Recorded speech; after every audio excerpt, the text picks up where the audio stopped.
কিরে দীপিকা, এগুলো কার বাড়ি? তোদের বাড়ি? এই যে তোদের বাড়ি, ওগুলা এগুলা তোর ভাইয়ের বাড়ি।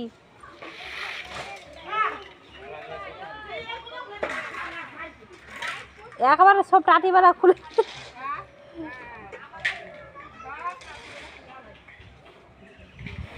এত বড় ঘর তুলছে।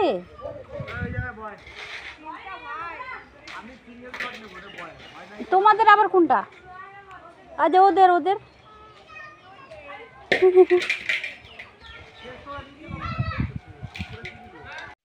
তো গাইস, এটা হলো মানে একটা বাড়ি তুলছে আর কি। তো বিয়ে বাড়ির পাশেই বাড়িটা। তো একটু তোমাদের সাথে এটাও শেয়ার করলাম, নতুন বাড়ি তুলছে। তো এখানে 3টা বাড়ি আছে। তো একজনের ওদিকে একটা ঘর হয়ে গেছে, তো একজন এখন আরও তুলছে। ওই জন্য ভাবলাম একটু শেয়ার করে দিই তোমাদের সাথেও।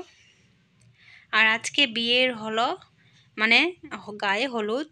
তো চলো তোমাদেরকে একটু শেয়ার করি। আমাদের একবারেই মানে পাশাপাশি বাড়ি। আর এদের সাথে আমাদের মানে রিলেশনটা একটু ভালো আছে। তো গ্রামবাসী আর কি। আমি আমার ভাস্তিকে নিয়ে এসেছি এখানে। তো দেখো এখানে হলুদ মানে গায়ে হলুদ। তো এখানে শ্যুট চলছে, দেখতেই পাচ্ছ তোমরা সবাই। আর প্যান্ডেলটা এখনো কমপ্লিট হয়নি। কালকে কিন্তু অধিবাস ছিল, তো কালকে গায়ে হলুদ দেয়নি। তো আজকেই দিবে। মেয়েটার কালকে না জন্মবার ছিল, ওই জন্য কালকে দেয়নি, আজকেই দিবে গায়ে হলুদ। তো আজকেই বিয়ে, আজকেই জল তুলতে যাবে, আজকেই গায়ে হলুদ দিবে। তো তোমরা ব্লগটা দেখতে থাকো। আর তো চলো দেখতে থাকো, পরে কথা হচ্ছে আবার তোমাদের সাথে। আর এখন এই যে আশীর্বাদ করছে, আর এখানে গায়ে হলুদ দিচ্ছে মা, কাকি, দিদি সবাই দিচ্ছে এখন। তো চলো দেখতে থাকো, আমি আর বেশি কথা বলছি না, পরে কথা বলছি। তো গায়ে হলুদ হয়ে গেলেই জল তুলতে যাবে। দেখছি সবাই রেডি হয়ে গেছে হলুদ শাড়ি পরে। আমাকেও বলছিল, আমি না ব্লকে গেছিলাম, ওই জন্য আর যাওয়া হলো না।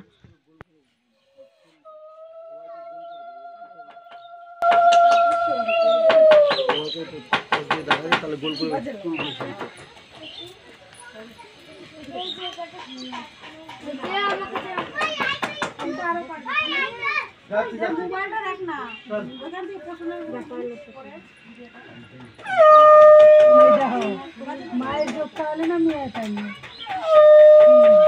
মেয়ে আসে জন্য পূজা করে।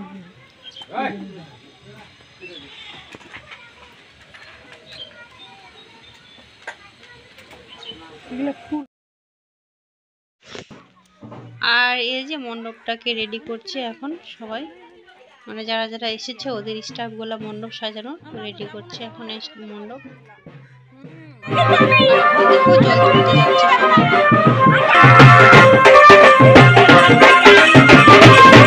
শাকসবজি কাটা হয়ে গেছে।